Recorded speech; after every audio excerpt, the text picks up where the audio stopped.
कल हिसार में 500 बेड की कोविड अस्पताल के उद्घाटन के अवसर पर हरियाणा के मुख्यमंत्री मनोहर लाल खट्टर का विरोध करने पहुंचे किसान आंदोलनकारियों और पुलिस के बीच हुई आपसी झड़प के दौरान पथराव, लाठीचार्ज और आंसू गैस के गोलों से घायल किसानों तथा किसानों की गिरफ्तारी के विरोध में आज किसानों ने हिसार के लघु सचिवालय के बाहर जमकर प्रदर्शन करते हुए सरकार का पुतला फूंका व सरकार के खिलाफ जमकर नारेबाजी की।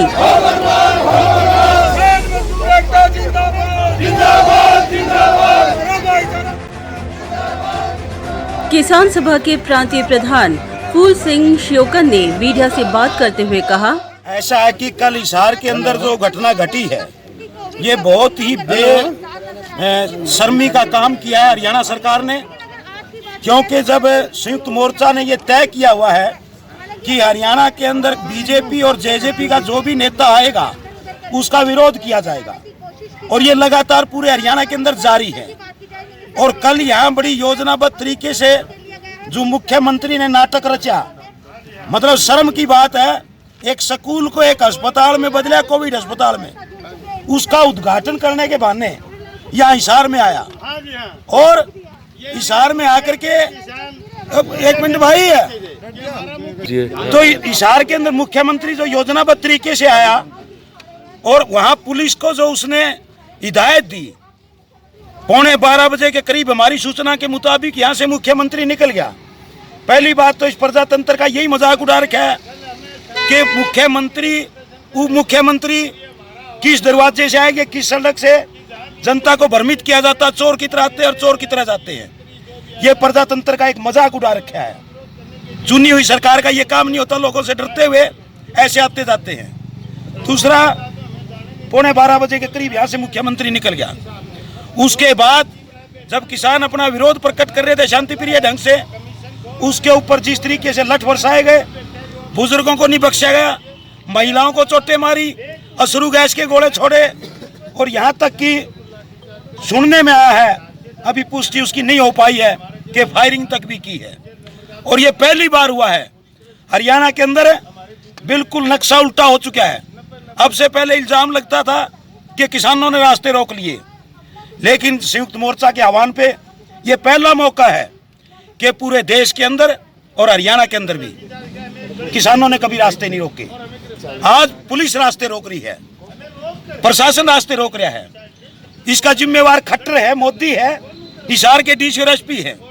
कल जिस तरीके से नाके लगाए गए हिसार के अनेक गांव के अंदर, छावनी में बदल गया था पूरे हिसार को, ये क्या मजाक बना रखा था।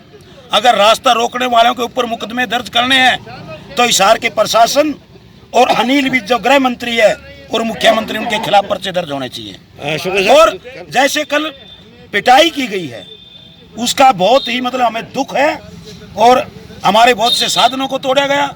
अभी तक भी हमारे अनेकों लोगों के मोबाइल छीने हुए वो नहीं मिले हैं और पुलिस ने जो बेरहमी से काम किया है ये बिल्कुल योजनाबद्ध तरीके से किया है। इसकी हम कड़े शब्दों में निंदा करते हैं और उसी के स्वरूप आज हम इस धरने के मौके के ऊपर आज इस सरकार का हम पुतला फूंक रहे हैं, रोष प्रकट कर रहे हैं और इस बात की चेतावनी देते हैं कि सरकार इस बात को भूल जाए। अब तक जो उसकी कोशिश रही है कभी जाति के नाम के ऊपर, कभी धर्म के नाम के ऊपर समाज को बांटने की, उसमें वो फेल हो गए। अब एक ही उसके पास ये फार्मूला बचा है कि किसी तरीके किसानों और मजदूरों को और ये जवानों को, जो पुलिस के जवान हैं, इनको आपस में लड़ा दिया जाए। हमारी पुलिस से भी अपील है कि पुलिस में हमारे बेटा बेटी हैं, वो ध्यान रखें इस बात का।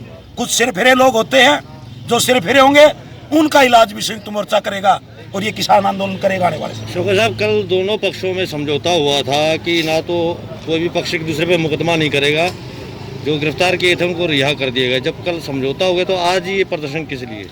ऐसा है कि अभी जो प्रशासन कहता है उस पे हमें भरोसा नहीं करना चाहिए।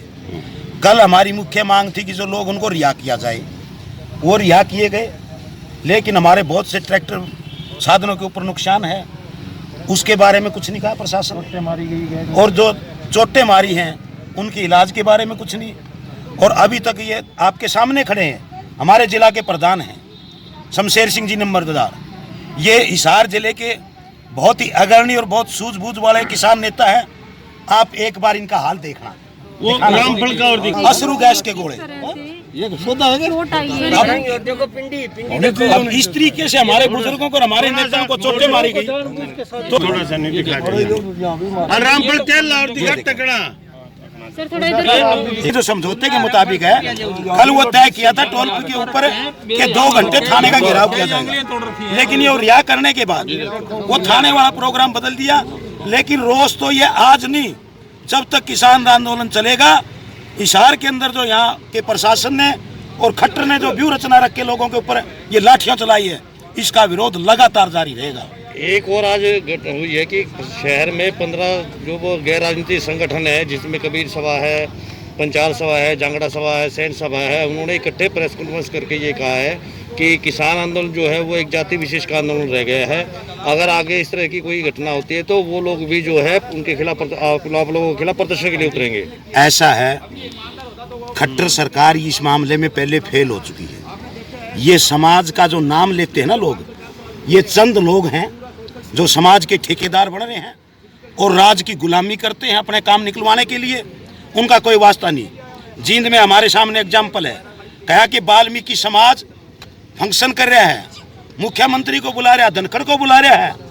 हमने उनके समाज के लोगों से बात की, पूरे समाज ने कहा कि हम किसान आंदोलन के साथ हैं।